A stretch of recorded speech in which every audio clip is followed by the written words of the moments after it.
warahmatullahi wabarakatuh. Selamat datang di AHA Channel.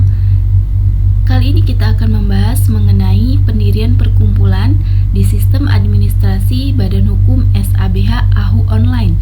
Sebelum kita ke pembahasan, jangan lupa subscribe dan nyalakan notifikasinya agar tidak ketinggalan video-video aku selanjutnya.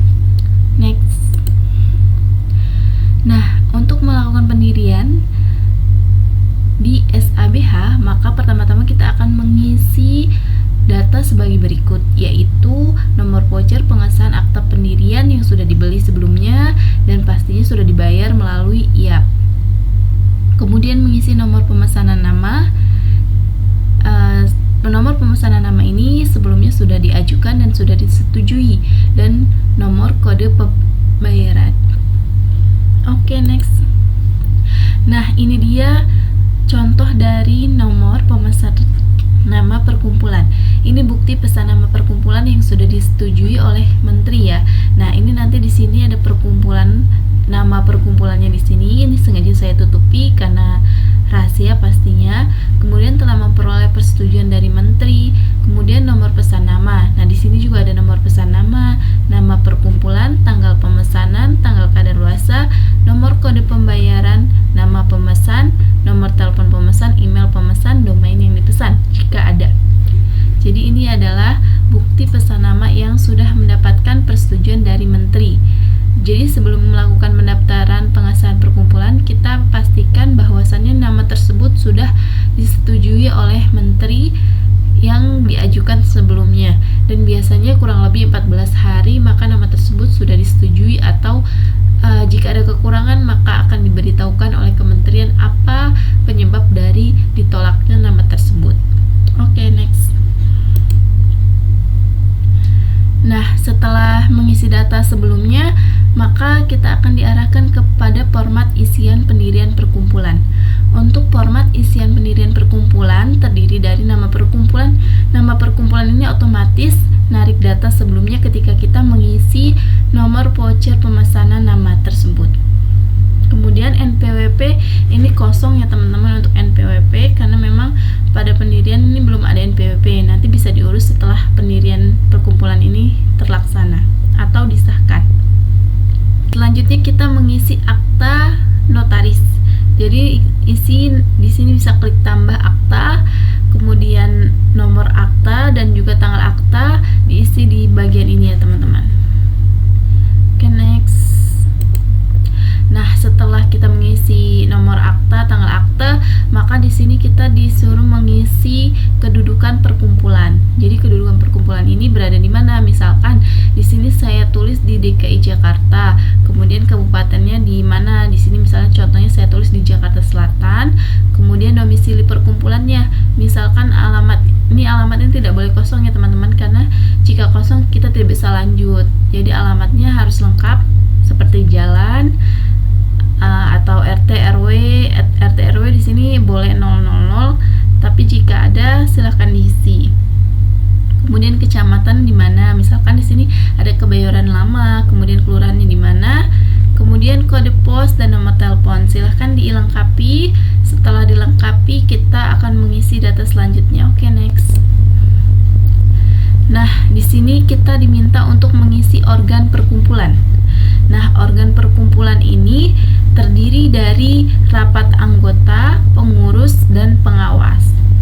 Ada 3 ya teman-teman untuk organ perkumpulan itu sendiri yang mesti ada di anggaran dasar, yaitu rapat anggota, pengurus, dan pengawas. Oke.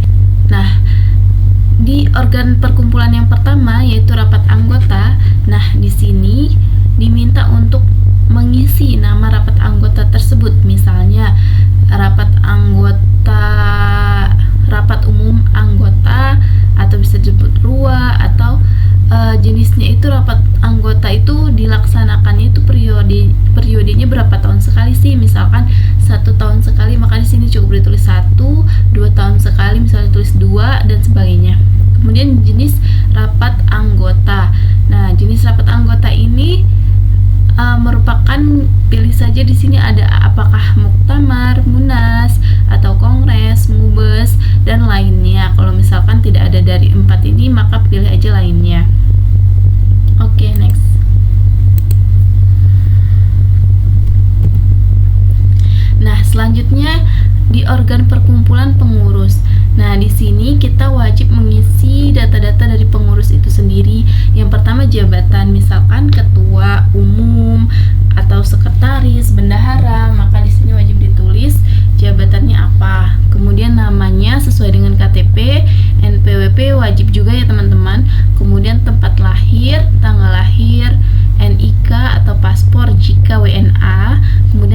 sesuai KTP, RT RW, provinsi, kabupaten, kecamatan, kelurahan, kode pos, nomor telepon, sama email. Jadi data-data ini harus diisi, dan yang terutama yang ada bintangnya ini wajib, karena jika tidak diisi maka kita tidak bisa lanjut ke tahap selanjutnya. Oke, next. Nah, ini di organ perkumpulan yang ketiga, yaitu pengawas. Jadi pengawas juga sama, data-datanya harus diisi, jabatannya apakah ketua, apakah anggota pengawas, nama, NPWP, tempat lahir, tanggal lahir, NIK, alamat, RT RW, provinsi, kabupaten, kecamatan, kelurahan, kode pos, nomor telepon, sama email. Ini wajib, jadi pastikan sebelum kita mengisi pengesahan pendirian ini di sistem administrasi badan hukum, kita sudah memperoleh semua data-data dari organ perkumpulan ini, agar kita bisa lanjut untuk melakukan pengesahannya. Jadi data-datanya harus dilengkapi ketika tanda tangan akta pendirian ya teman-teman. Oke, next. Nah, ini contoh dari isian sebelumnya. Rapat anggota, misalkan di sini saya tulis rapat umum anggota, periode pelaksanaannya 1 tahun 1 kali. Kemudian organ perkumpulannya namanya rapat anggota, jenis rapat anggota lainnya. Nah, jika ada yang salah bisa dihapus atau bisa diperbaharui. Nah, ini contohnya untuk pengurus dan pengawas. Nanti di sini ada nama-namanya. Kemudian di sini ada nomor KTP, kemudian di sini ada organ perkumpulan. Misalnya ada pengurus, di sini ada ketua umum, ketua 1, ketua 2, kemudian di sini ada pengurus, ada sekretaris jenderal, sekretaris bendahara, kemudian ada pengawas di ketua anggota. Ini bisa bervariasi tergantung dengan anggaran dasar masing-masing perkumpulan ya teman-teman. Oke, next. Nah, di sini kita juga diwajibkan untuk menulis maksud dan tujuan dari perkumpulan tersebut sesuai dengan anggaran dasar.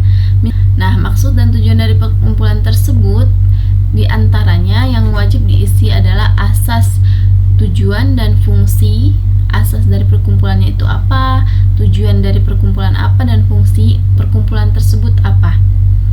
Ingat ya teman-teman, untuk perkumpulan sendiri maksud dan tujuannya itu harus di bidang sosial, keagamaan, dan kemanusiaan sesuai dengan peraturan Kemenkumhamnya. Nah, jadi di isian-isian ini harus ada di anggaran dasar, jadi wajib dimasukkan maksud dan tujuannya. Kemudian ada juga hak dan kewajiban anggota. Jadi nanti kita tinggal copy paste aja dari akte untuk isian di sistem administrasi hukum umum ini. Asas, tujuan, dan fungsinya apa, hak dan kewajiban anggota apa, pengelola keuangannya seperti apa, kemudian mekanisme penyelesaian sengketa dan pengawasan internalnya itu seperti apa di anggaran dasar, kemudian bagaimana cara pembubaran organisasi perkumpulannya. Oke, next. Nah, selanjutnya terkait pemilik manfaat. Ini jangan sampai kita skip karena ini wajib banget sekarang. Sebelumnya juga dari 2018 sudah wajib, namun sekarang lebih digencarkan lagi untuk mengisi pemilik manfaat ini sesuai dengan Perpres RI nomor 13 tahun 2018 tentang penerapan prinsip mengenali pemilik manfaat dari korporasi dalam rangka pencegahan dan pemberantasan tindak pidana pencucian uang dan tindak pidana pendanaan terorisme.